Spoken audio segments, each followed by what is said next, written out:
What's up, everyone? Today I'm bringing a deck profile on my Predaplants.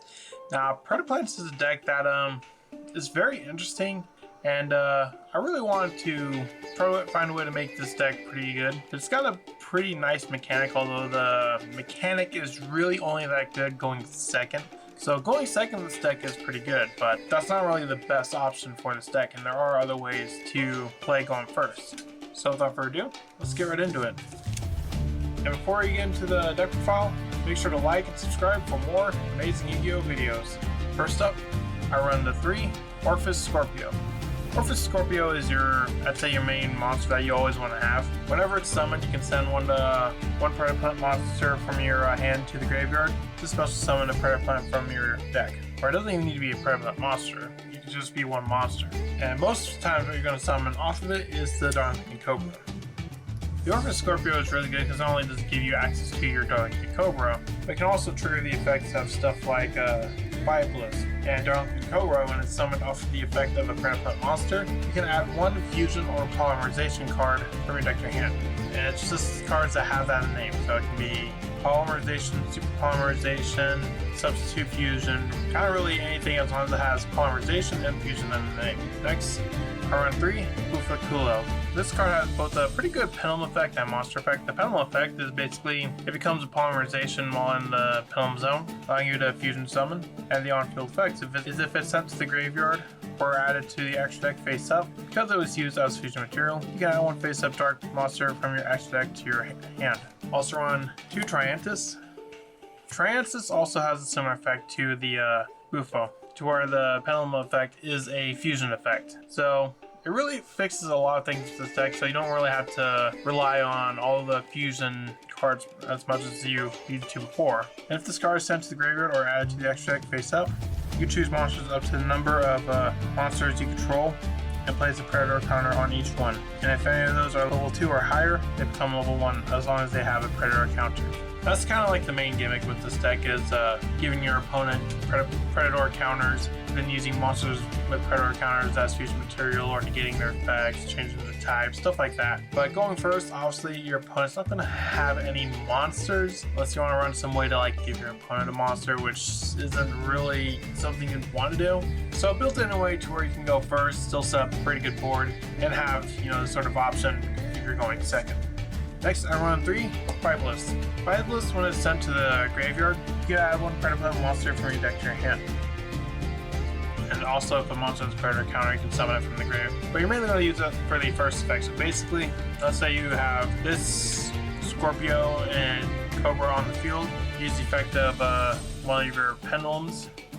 Then Predaplant will essentially just replace itself with another Predaplant monster. Also run the 1 Strashinet. Same reason as Predaplant, that it can kind of like replace itself and just use as fusion material.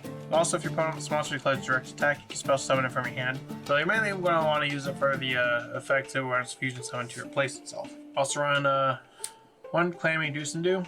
Basically, this one works for the Predator counters. If monsters your opponent controls, monsters with the Predator counter that you use as fusion material are treated as dark. And during the main phase, you can fusion summon one dark fusion monster using this card or monsters with Predator counters.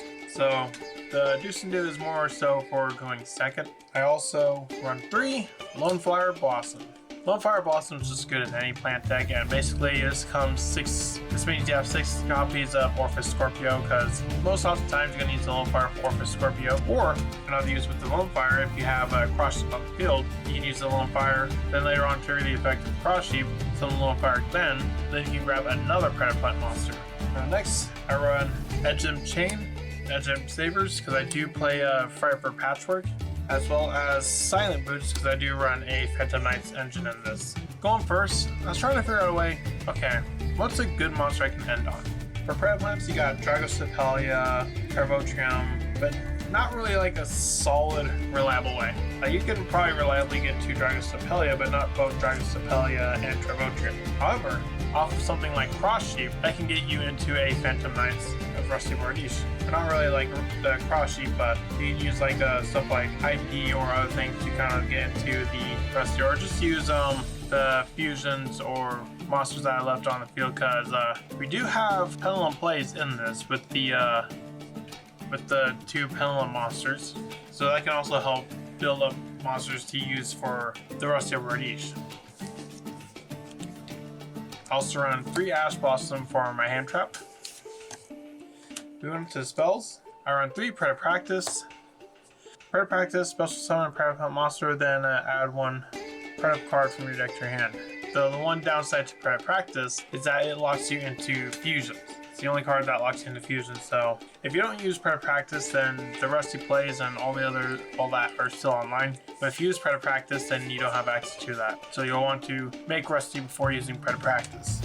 I run the 3 Fretful Patchwork, the 1 is Fusion, 2 Polymerization, and 3 Super Polymerization. Super Polymerization, always a good card. Also run Power Prosperity and Call by the Grave for some 1-ups that are just really good. And for the traps, 3 Fogblade. Fogblade is basically imperm. Moving on to the extra deck, I run 2 copies of Predaplant, this guy. I do not know how to pronounce that. Essentially, if it's Fusion Summon, you can add a Predaplant monster or a Predap card from your deck to or graveyard to your hand, or face-up extra deck to your hand as well. So it's definitely really good, and it's definitely one you're going to want to make. This is also your instant fusion target. It also has another effect with Predap counters that you can spell summon a monster. I run 2 Dark Sepelia. It's a Predaplant that negates, pretty good to have. Chimera Flesia is not really the best Predaplant fusion, but sometimes we'll come up with the materials like, let's say for example, all you have is a Predaplant monster and the Edge Imp Chain. You can't really make a fusion off of just those 2 with anything else other than Chimera Flesia, so having that as the option, it's really nice. It also has some pretty good secondary effects. Also run 1 Starving Venomy Dragon.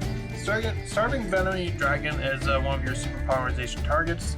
1 Dark Monster plus 1 Pendulum Monster, and Venomy is sort of like a remake of the Starving Venom monster that is banned. I don't remember the name of it off the top of my head, but essentially it replaces its effect with one of your opponent's monsters, which could be pretty good. Again, that's going to be quite situational. Like, let's say your opponent summons something like a Zeus, for example, or something like that. You can just copy its effect. Of course, we also got other super polymerization targets like the Starving Venom Fusion Dragon, Predaplant Terravotrium, Garura, and Mud Dragon.